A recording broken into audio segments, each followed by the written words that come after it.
Bu gün mən sizlərə əsas mövzularımızdan biri olan kompüter şəbəkələrini izah edəcəm. Gəlin əvvəlcə kompüter şəbəkələri neçə hissədən ibarətdir ondan danışaq. Kompüter şəbəkələrimiz iki hissədən ibarətdir.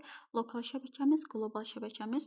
Lokal şəbəkəmizin ingilis versiyası LAN, qlobal şəbəkəmizin ingilis versiyası isə WAN ilə ifadə olunur.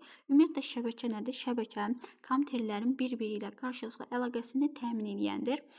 Və broadcasting nədir? Broadcasting tutaq ki, belə deyək də, bir neçə kompüteriniz var. O kompüteriniz hamısı şəbəkəyə qoşulub, yəni internet şəbəkəsinə qoşulub və hər hansı bir məlumatınız var. O məlumatı şəbəkəyə qoşulmuş bütün kompüterlər eyni anda, eyni zamanda göndərilməsini istəyirsinizsə, həmin o göndərilmə nə adlanır? Broadcasting prosesi adlanır.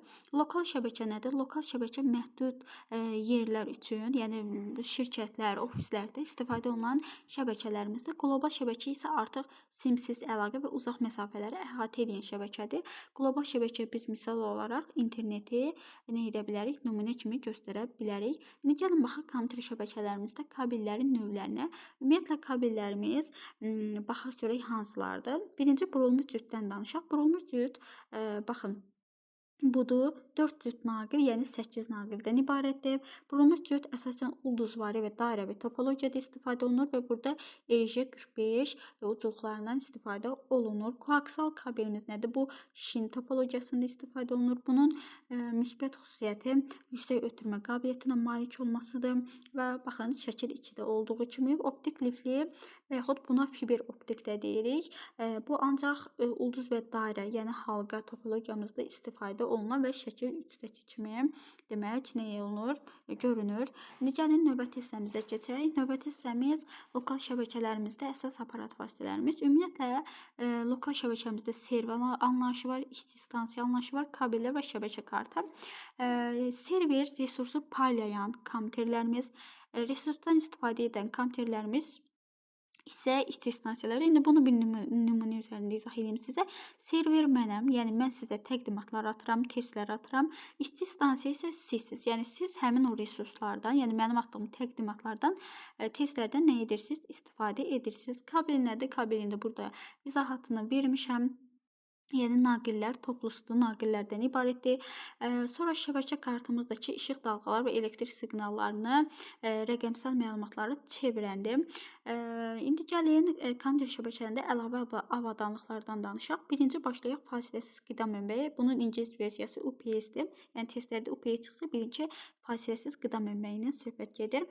Bu nədir? Bu dayanıqlı işləməni artırmaqdır və əgər kompüterimiz belə deyək də, kompüterimizin enerjisi bitirsə, kompüterimizi enerji ilə təmin edən nədir? Bizim fasiləsiz qida mənbəyimizdir. Modemi biz demək texniki təminat mövzumuzda da keçmişdik. Modem nə idi? Telefon xətti ilə kompüterimizi şəbəkəyə qoşan bir qurğumuz idi və hansı qurğumuz idi? Giriş-çıxış qurğumuz idi. Transivер nədir? Transiverdə açıq söz olaraq yoğun koaksal kabeli qoşan qurğu kimi nəzərdə tutun. Repetitor və yaxud buna təkrarlayıcı deyirik. Bu da şəbəkə segmentlərini birləşdirən qurğumuzdur. Konnektorlar buna birləşdiricilər də deyir. Burada nazik kabel. Baxın, transivер yoğun koaksal kabeldir. Konnektor isə nazik kabelləri birləşdirmək üçün istifadə olunur. İndi keçək növbəti hissəmiz.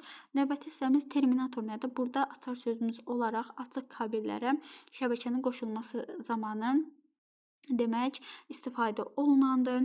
Şülüz nədir? Şülüz QTV idi. Burada iki müxtəlif kompüter şəbəkəsi demək şəbəkələri əlaqələndirən nədir? Bizim qurğumuzdur. Çevirici və yaxud switch də deyilir ingilis versiyası olaraq. Bu da kompüter şəbəkələrində əlaqənin yaradılması üçün istifadə olunandır və iki növü var. Bir körpü, buna ingilis versiyası olaraq bridge, bir də marşrutlayıcı router. Körpü müxtəlif topologiya, lakin eyni protokoldur. Diqqətli olun. Müxtəlif topologiya, eyni protokol. Marşrutlayıcıda isə, yəni routerdə isə ikisi də nə olacaq? Müxtəlif olacaq. Sonra keçdik hostumuz. Host nədir? Demək, Baxın, TCP/IP protokolları, yəni internetin əsas protokollarında, bazı protokollarında istifadə edilən bir qurğumuzdur və ya açıq sistemlərin hibrid texnologiyası, yəni açıq sistemlərin hibrid texnologiyası kimi belə bir cümlə görəndə avtomatik host götürəcəksiniz. Hub nədir? Hub şəbəkə konsentratorudur və yaxud əsasən ulduzvari topologiyamızda nə edilir? İstifadə olunur. Terminator açıq qalan yerləri bağlamaq üçün bizə lazım olan bir qurğumuzdur. Ümumiyyətlə, gəlin topologiyadan danışaq. Topologiya kompüterin bir-biri ilə qoşulma üsullarına deyilir. Var bizim, demək, əslində çoxdur topologiyalarımız. Sadəcə sizlərlə 3 topologiyanı keçəcəyik. Halqavari topologiyamız, baxın, şəkli budur. Burada açar söz olaraq, yəni testlərdə ardıcıl qoşulma sözünü axtaracaqsınız və burada məlumatı göndərən kompüterimiz marker adlanır. Halqavari topologiyanın müsbət və mənfi xüsusiyyətləri var. Müsbət xüsusiyyəti, baxaq, hər bir kompüter yalnız qonşu olan kompüterlər nə deməkdir? Yəni bu kompüter, yəni işarə etdiyim kompüter, bir bu kompüterə məlumat görə bilər, bir də bu kompüterə məlumat göndərə bilər. Mənim bu işarə etdiyim kompüter bu kompüterə məlumat göndərə bilməz. Yəni dolayı yolla göndərəcək. Yəni bu buna, bu da buna göndərəcək. Amma birbaşa olaraq nə edə bilməz? Məlumat göndərə bilməz. Ona görə deyirik ki, yalnız qonşu olan kompüterlərə artıq yükləmələrə ən dayanıqlı topologiyamızdır. Məlumat göndərə bilməsi üçün ona müəyyən vaxt verilir. Mənfi xüsusiyyətləri nə olacaq? Mənfi xüsusiyyətləri təbii ki, burada bir naqilimiz qırılan zaman avtomatik olaraq işin dayanmasına səbəb olur. Ona görə də əlavə xərc çəkilərək ikinci kabel çəkilir ki, bir kabel qırılanda digər kabeldən istifadə edə bilək. Şəbəkə adapterimiz həmişə işçi vəziyyətdə, yəni kompüterimiz həmişə işçi vəziyyətdə olmalıdır ki, biz kompüterlərimizə, yəni dövrdür da bu, dövr edib məlumat göndərə bilək. Sonra keçdik, baxaq növbəti.